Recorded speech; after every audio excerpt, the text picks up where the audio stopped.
Hi there, welcome back to You Heard It From a CFP, and welcome to the craziest housing market we've seen in a long time. I've got charts, let's talk about why that is, let's dive in. All right, well, unless you've got some gold bricks buried in the backyard or barrels of oil you're storing in the basement, there isn't much going up in value right now, as you probably noticed in the market. However, there is one thing that's going up in value, and one thing you may want to consider holding on to if you're going to sell in the next year, and that's your house. Now, I know kind of anecdotally, we all know that the housing market's going up. We have neighbors that talk about trying to buy their or sell their house. You have friends or family that talk about buying and selling homes. Obviously, we all know the housing market is strong and it's likely to continue to be strong, but I'm going to show you why, if you're considering selling a house in the next year, or maybe upgrading to a different house in the next year, or maybe moving for some reason, unless you absolutely have to, you may want to hold on to your house because it may be the best investment you make in the next 6 months, or keep, let's put it that way. So let's dive into some of these charts. I'll start off with pending sales under contract within 1 week, okay?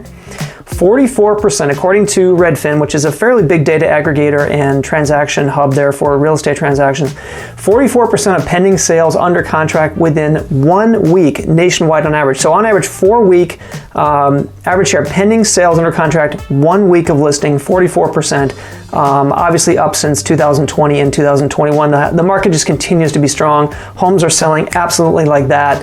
It hits the market unless the thing's completely falling apart. It's selling very quickly. Let's go to the next one. 57% of pending sales under contract within 2 weeks. So even if you back out to 2 weeks, double the length of time, you've got over half of the homes in the market on average selling within 2 weeks of hitting the market.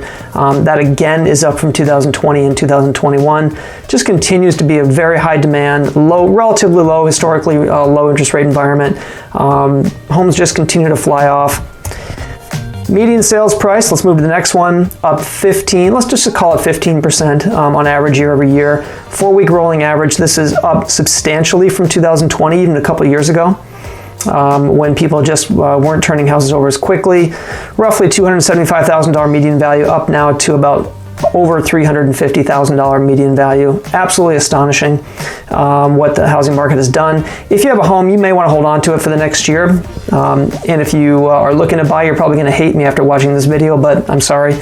Move to the next chart. Homes sold in a median of 29 days. That is, of course, a new low. We haven't seen that in a long time. I thought 2020 was pretty quick when homes were moving at an average of, a median of 60 days. It is basically half that now. That is how quickly homes are selling. And of course, this is all being aggregated by Redfin, which is a very large data aggregator, kind of like similar to Zillow, but more transaction oriented. Let's move on to the next one, rate of home price growth. Obviously, this should come as no surprise. This is Zillow's growth forecast. I have some other forecasts I'll show you in a second here, but so the gold bars you see on that chart simply represent up until the turn of the year, and then the forecast for the remainder of the year. So if you have a home and you're thinking about selling it, you may want to hold on. Top housing markets for 2022 thus far: Salt Lake City, Utah, biggest growth in the year, followed by Boise, Spokane. This all comes from Realtor.com. Salt Lake City, followed by Boise, Spokane, Indianapolis, Columbus, Providence. You can see the list there. So a lot of markets around the country doing very well in the face of what is a pretty difficult market for everything else. So moving on to the next one. If you have to pick one market that exemplifies, I had to find one market that really shows what I wanted to show as far as price versus supply. Why are prices going up so fast? Let's get into the why of what's going on. Why are prices going up so fast? Simply put, there aren't that many homes to buy. The supply is very low. Post 2008, if you look at a market like Phoenix, which just absolutely exemplifies, Phoenix is a poster child for what's going on in the real estate market right now. There just aren't that many months of supply on the market right now at the turn of the year in a market like Phoenix, which, full disclosure, I love Phoenix, but there's just no homes to buy. Below 2 months of inventory, meaning theoretically if you stopped producing all homes and just went off the inventory that was there to buy, it would basically last about 2 to 3 months in Phoenix right now. This is very symbolic of what's going on around the country. So there you can see the median price just going crazy in a place like Phoenix because there's no homes to buy.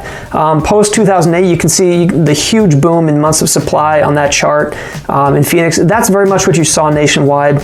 A lot of big home builders just rushed to put homes up everywhere they could.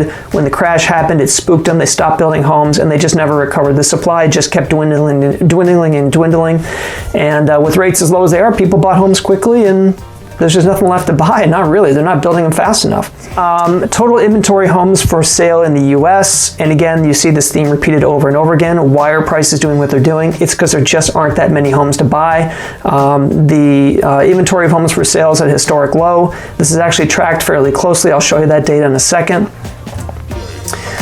This comes from the Federal Reserve. So I mentioned the Federal Reserve does track this data. We've tracked this data for a long time, since the 1950s actually. And as of July of last year, January of last year, January 2021, excuse me, we had basically what was a record low as far as inventory available of homes in the U.S. It was about 3.5 months of homes for 3.5 months worth of home supply in the U.S.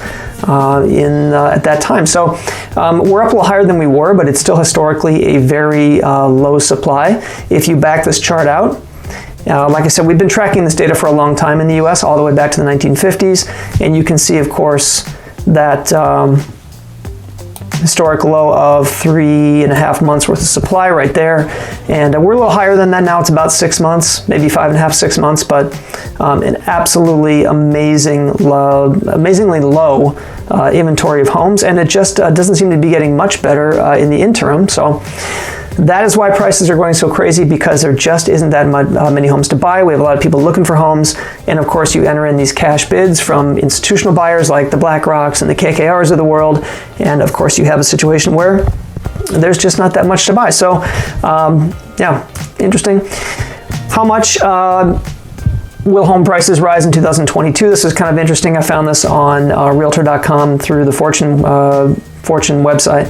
Of course, my home city of Minneapolis is listed there, but other parts around the country, Florida, California, the East, pretty much everything on the coastal areas, not surprisingly, forecasted to rise. Even some parts of Middle America that have seen some stagnation over the years, forecasted to rise. People coming back out to the smaller towns as they work remote or whatever they may want to do. So very interesting there, and we'll do a few forecasts as well. Here's Zillow's price forecast updated as of December 2022. This just continues to be the theme you see. Everybody's forecasting a rise in home values for the next year. Same thing with Fannie Mae as well. So if you have a home in this, if you're currently in a home, congratulations, you're probably going to have an increase in value. If you're thinking about selling your home, you may want to hold off, because compared to everything else in the market right now, honestly, it hasn't been a great market for pretty much anything else. Equities are down, bonds are facing inflation. Your home, you may want to hold on to for the next year if you're thinking of selling, because everybody's pretty much considered that is going to be your best investment for the next year as we sort through other things around other investments. So yeah, interesting data, and I'll move on to the next one here.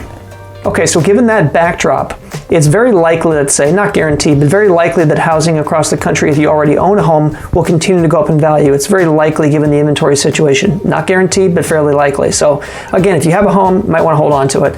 Where else could you go with other savings? This is not an endorsement of one idea over another. If you have a financial advisor, talk to that person. That might shed some insight on other opportunities as well. But a few things we've been looking at that are going on in the market right now. The Vanguard Growth Index is one of those.